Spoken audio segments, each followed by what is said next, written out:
L'art du sabotage.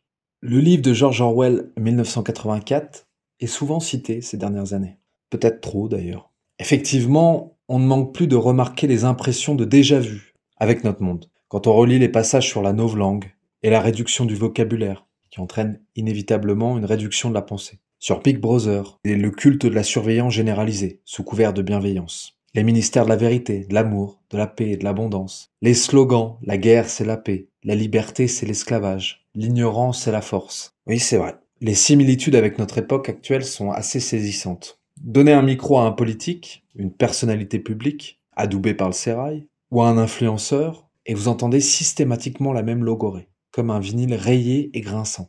Et inévitablement les mêmes articulations en prêt à penser. Le pass sanitaire, il nous enlève pas notre liberté. Il nous la donne, en fait. Il nous permet de la garder. Il nous permet de pouvoir exprimer notre liberté. C'est tout sauf liberticide.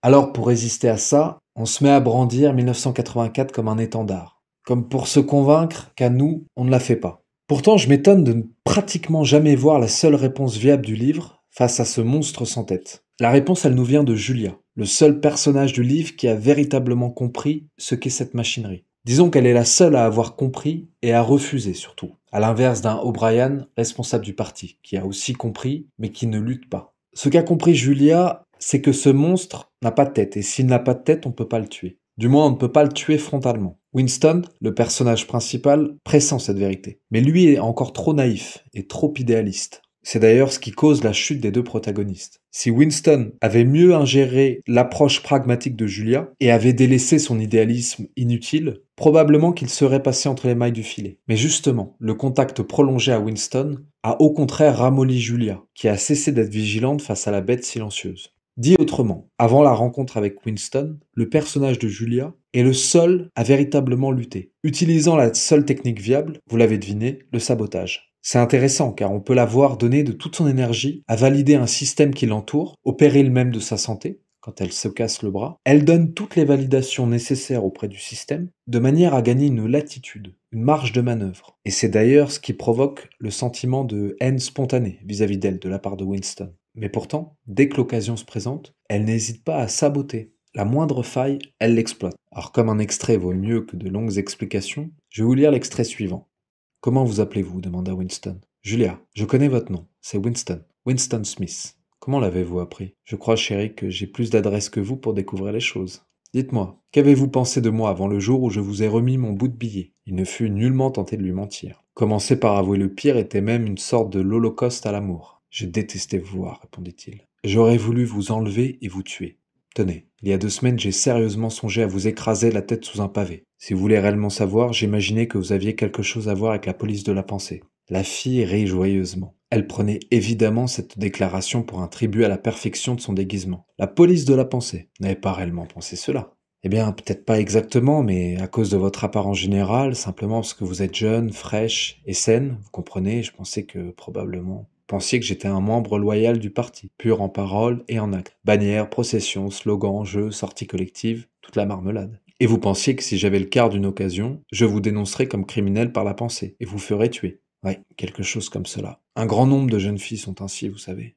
Tout l'art du sabotage et de la dissimulation est résumé dans cet extrait. Le sabotage, c'est prendre conscience que l'on joue une partie d'échecs où tous les coups mènent à l'échec et mat, mais il nous faut quand même jouer les coups qui retardent le plus longtemps l'échéance fatale. Ainsi donc, face à la bête qui avance à grandes enjambées, la réponse ne peut pas être frontale, car les conséquences seraient nécessairement brutales. Face à la bête, il faut savoir jouer de roublardise. Accepter que les tentacules du monstre soient bien trop profondément enracinés pour qu'on puisse les trancher. Du moins, qu'on puisse les trancher en un seul coup. Certains diront que le sabotage, c'est l'arme des lâches. Je pense qu'ils se trompent. La témérité n'est une vertu que si elle signifie un sacrifice en vue de libérer une situation désespérée. Mais ici, la bête est si bien assise qu'un tel sacrifice serait englouti, voire même dévoyé pour raffermir sa puissance. Il nous reste donc que 2 possibilités. Râler, en invoquant nos prétendues vertus, qui cachent généralement une authentique défaillance de courage, ou bien accepter les règles du jeu, telles qu'elles sont, et savoir quand s'en affranchir. Il faut donc considérer le sabotage comme une vertu, mais plus encore comme une arme redoutable. Le sabotage, c'est l'essence même de la rébellion. Vous pouvez être sûr que si votre seule arme restante se trouve être le sabotage, vous êtes les authentiques rebelles face à l'Empire. Tout le reste n'est qu'illusion et mystification. Mais Dieu sait que le Cerbère de l'Empire ne manque pas de ressources pour vous amener à croire que vous luttez contre lui. Votre cœur peut être pur, et pourtant votre âme enchaînée à ses volontés. Bon, le sabotage c'est quoi concrètement? Alors qu'il provienne du picard chaboter, qui signifie faire du bruit avec des sabots, ou du provençal sabotar, qui signifie secouer, agiter, l'idée reste la même.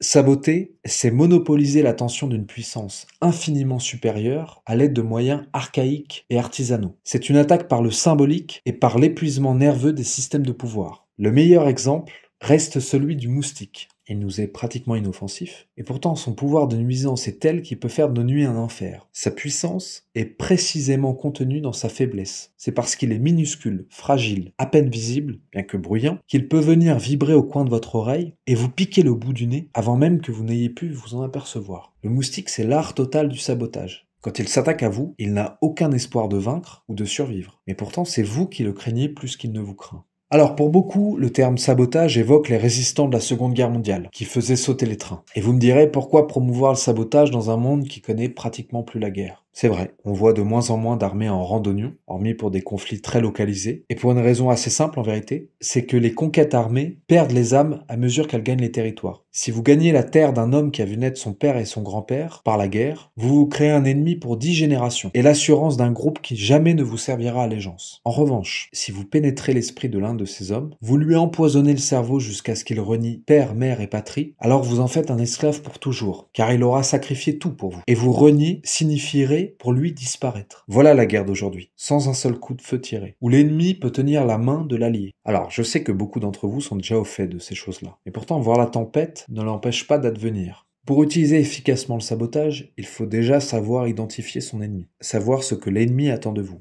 ou plus pernicieusement et plus actuellement, les chemins qu'il vous refuse, les chemins qu'il rend infréquentables. Alors comment déterminer l'ennemi? C'est simple, il a le pouvoir véritable. D'ailleurs, cet ennemi utilise aussi le sabotage contre vous. Il agite le drapeau rouge de votre voisin en colportant les rumeurs de l'un sur l'autre, puis de l'autre sur l'un, de telle sorte que bien que voisins et vivant exactement les mêmes tourments, vous finissez par vous haïr. C'est tout le sens de la guerre 14-18. Que veut l'ennemi de vous? Ou plutôt, que veut-il que vous ne soyez pas? Il ne veut de vous aucun enracinement, pas d'attachement, ni à votre terre, ni à votre famille. Vous devez être un homme du monde, c'est-à-dire un vagabond de l'âme. Alors, si on enlève un arbre de son terreau, il meurt. Je pense que si on enlève un homme de sa terre, il pleure. Et la plus grande aversion de l'ennemi, c'est de vous voir être traditionnel, d'être enraciné, comme dirait Simone Weil. Vous pouvez être folklorique. Cela est bon pour les affaires, car le folklore est à la tradition ce qu'un animal empaillé est un animal vivant, une illusion, un simulacre. On célèbre le folklore pour ne pas pleurer la mort de la tradition. Vous pouvez enfiler votre costume le jour de cette fameuse fête ancestrale, vous pouvez festoyer tout votre sou, mais dès le lendemain, vous devez reprendre votre habit de modernité qui vous a été ordonné de porter.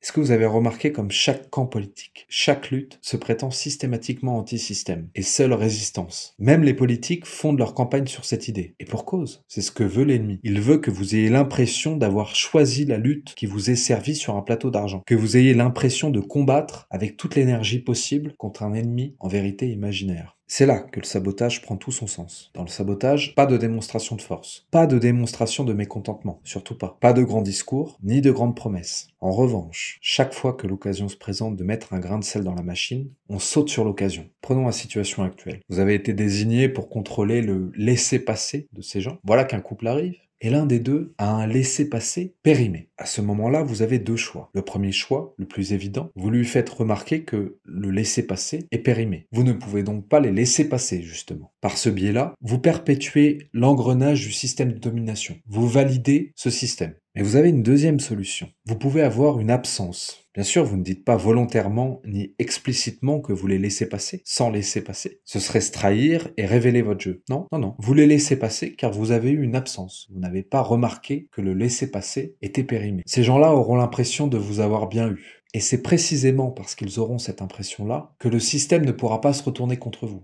Ou alors mollement. Voilà ce qu'est le sabotage. C'est sentir la frontière entre le possible et l'interdit, entre les règles injustes et la lucidité de l'impuissance. Le courage du sabotage réside à évaluer les risques et à prendre des décisions courageuses, mais pas stupides. En somme, le sabotage est une action qui ne fait pas de bruit, qui n'électrise pas les foules, mais pourtant si chaque personne qui est à la fois coupable, complice et victime de ce système, si chaque personne dans la latitude qui lui est permise utilise le sabotage dès qu'il en a l'occasion, alors l'empreinte que cette action laissera sur toutes les strates de la pyramide sera efficace de manière bien plus durable et surtout bien plus profonde que tous les discours électriques et toutes les promesses d'un nouveau monde qui finiront inévitablement ensevelis sous des torrents de déception. Il faut être le grain de sable dans la machine. I think that allowing for the book being, after all, a parody, something like 1984 could actually happen. This is the direction the world is going in at the present time. In our world, there will be no emotions except fear, rage, triumph and self-abasement. The sex instinct will be eradicated. We shall abolish the orgasm. There will be no loyalty except loyalty to the party. But always there will be the intoxication of power. Always, at every moment, there will be the thrill of victory, the sensation of trampling on an enemy who is helpless. If you want a picture of the future, imagine a boot stamping on a human face forever. The moral to be drawn from this dangerous nightmare situation is a simple one. Don't let it happen. It depends on you.